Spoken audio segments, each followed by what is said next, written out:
Bonjour à tous, je m'appelle Valérian Benazet et je suis docteur en sciences politiques. Je m'intéresse tout particulièrement aux manières d'améliorer les processus d'apprentissage et c'est ce à quoi je vais vous inviter encore aujourd'hui en traitant d'un sujet qui peut paraître annexe à ce processus mais en fait qui lui est vraiment essentiel. Il s'agit de celui d'améliorer ses capacités de mémoire, mieux retenir des contenus, des concepts, des éléments complexes en soi dans sa mémoire pour les réutiliser ultérieurement.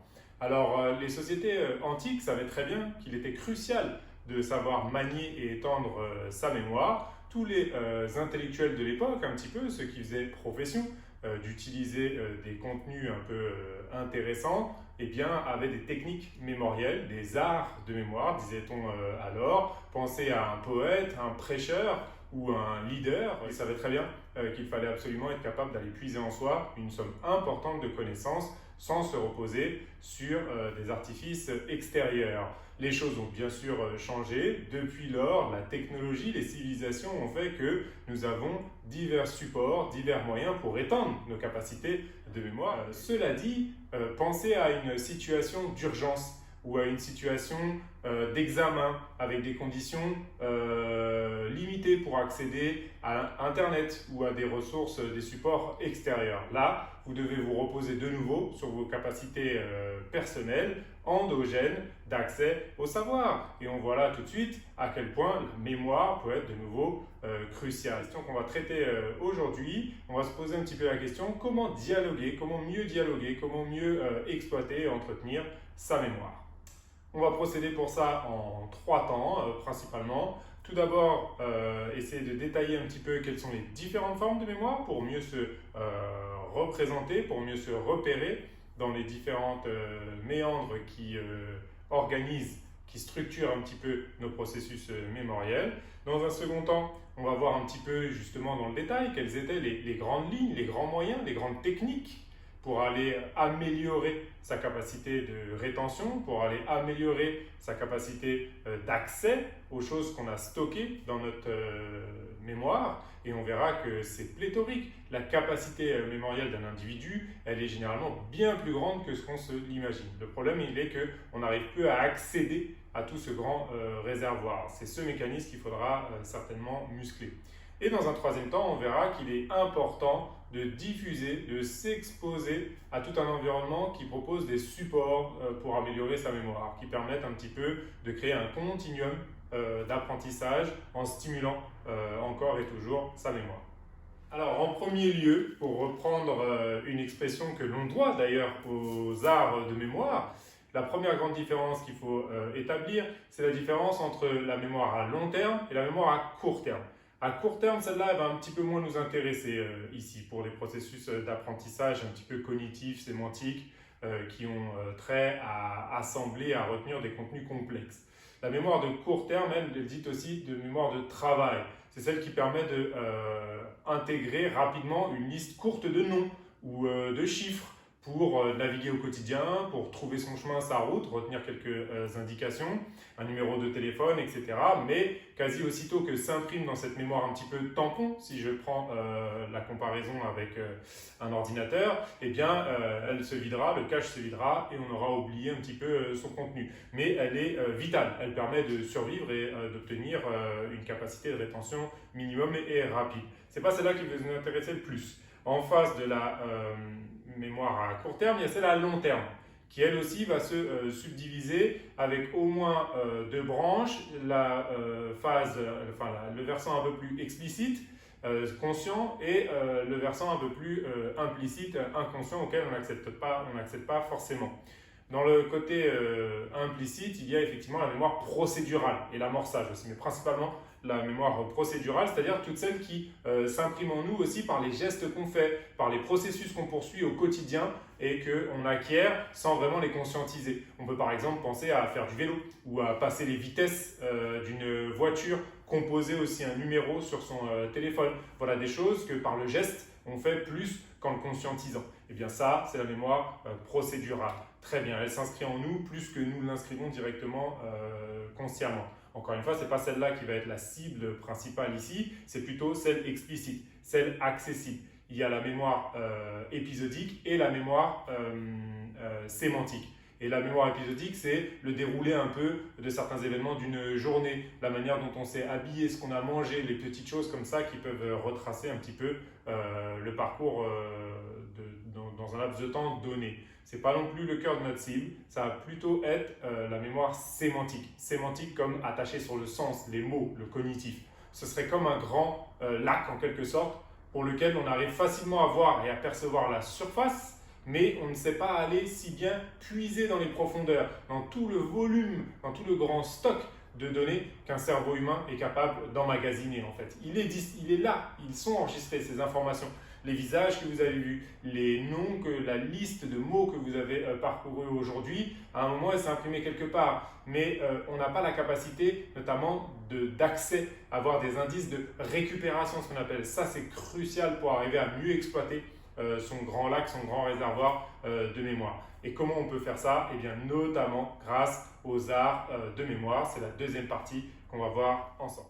Alors, les arts de mémoire, comme je vous le disais en amorce, en premier lieu vient notamment d'une méthode consacrée, peut-être la plus ancienne, en tout cas celle dont on a gardé trace, qui est la méthode des loci, aussi dit des palais de mémoire. Elle remonterait au moins au poète Parménide de Céos, qui lors d'une grande réception dans un temple aurait eu par chance à sortir pour lire une missive, un message qui lui était envoyé et qui a évité la catastrophe de se voir complètement enseveli sous les décombres et qui a tué tous les autres convives. Seulement pour après pouvoir honorer les morts, les familles sont venues le voir en lui demandant s'il pouvait restituer un petit peu les positions de chacun parce que les corps n'étaient pas identifiables. Et pour que chaque famille puisse faire son deuil, il fallait qu'il retrace un petit peu les positions de chacun. C'est ce qu'il a fait en reprenant sa démarche dans le temps, lieu par lieu, en premier lieu, en deuxième lieu, etc., etc. Il a réussi à resituer l'identité de chacun des corps qui malheureusement ont péri dans cette catastrophe. D'où le principe des lieux de mémoire, c'est-à-dire qu'il faut des palais de mémoire, c'est-à-dire qu'il faut utiliser des lieux familiers, communs, du quotidien, votre appartement, votre maison, la maison de vos parents, un endroit, votre lieu de travail où vous avez vos habitudes qui sont liées à un schéma visuel, à un schéma localisé, pour y fixer des contenus que vous voulez apprendre et retenir en vous. Eh bien, voilà une possibilité. L'entrée, je mettrai tel item. Dans le placard d'entrée où je range mes habits, mon manteau, je mettrai un second. Dans le placard où il y a les chaussures, je mettrai un troisième, etc., etc. Dans la cuisine, autre chose. Dans les toilettes, autre chose. Dans ma chambre.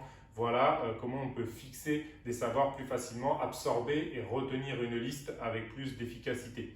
Ce serait une première méthode qui est aujourd'hui consacrée. Une autre qui existe, qui est un peu plus perfectionnée et plus puissante aussi, serait celle de PAO, personne, action, objet. Il faut se créer des petites histoires par rapport à des listes de noms, par rapport à des items que l'on veut retenir, en mettant des points d'orgue, des choses très reconnaissables. Plus elles seront loufoques, plus elles seront grivoises, plus elles seront frappantes, plus vous allez vous en souvenir et être capable d'aller accéder à du contenu grâce à elles. Personne, action, objet. Pourquoi? Parce que ce sont les items qui ressortent d'une histoire. Un personnage, quelque chose un visage, un trait typique que l'on retranscrit tout de suite.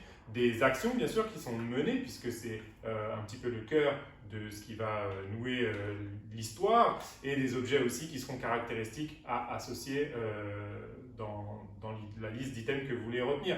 Voilà encore un autre système qui permet d'augmenter l'accès à sa mémoire et surtout sa capacité à aller puiser dans un grand volume d'informations. Une troisième aussi, ce serait le système majeur qui va lui associer des sons avec des chiffres et recréer un moyen d'aller accéder, encore une fois, de briser aussi la complexité de certaines listes, de certaines notions grâce à ce système-là. Voilà trois petites astuces issues des arts de la mémoire qui permettent un petit peu d'augmenter sa capacité de rétention et sa capacité d'accès à un grand volume d'informations. Nouer les deux est aussi possible. Utiliser des palais de mémoire pour aller stocker des petites scénettes en quelque sorte avec personne, action, objet pour retenir une grande liste, des grands phénomène qu'on veut connaître et pouvoir saisir rapidement. Tout ça, ce sont des méthodes qui sont perfectionnées et combinées par des athlètes de la mémoire. Il faut savoir que ça existe. Tony Buzan est par exemple l'un des plus connus d'entre eux, qui a instauré un petit peu les compétitions de mémoire et qui permettent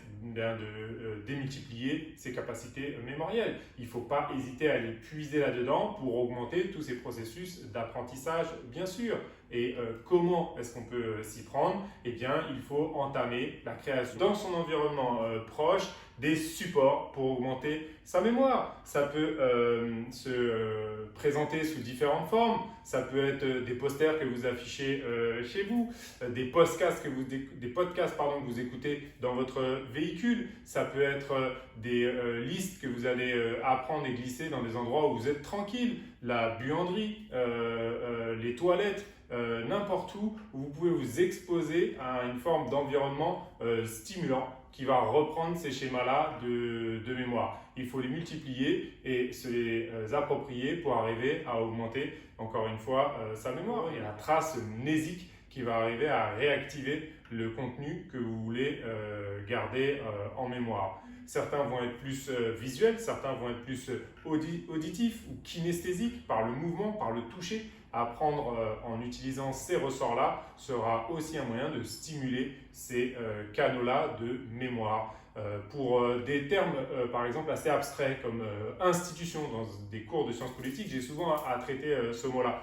Eh bien, il va s'agir d'aller tout de suite ancrer la chose. On peut passer bien sûr par le sémantique, l'étymologie, pour aller voir que ça veut dire en quelque sorte jeter dans un lieu, poser les bases de quelque chose, établir et fonder quelque chose sur le long terme. Très bien, mais si on va dans le visuel, dès que vous allez parler d'institution, vous allez voir un péristyle, des grosses colonnes, quelque chose qui signifie un petit peu la architecture classique, voire néoclassique. Aujourd'hui, toutes les institutions importantes de la République sont bâties quasi sous un format plutôt néoclassique. Et bien ça va ancrer dans le domaine visuel la notion un petit peu d'institution.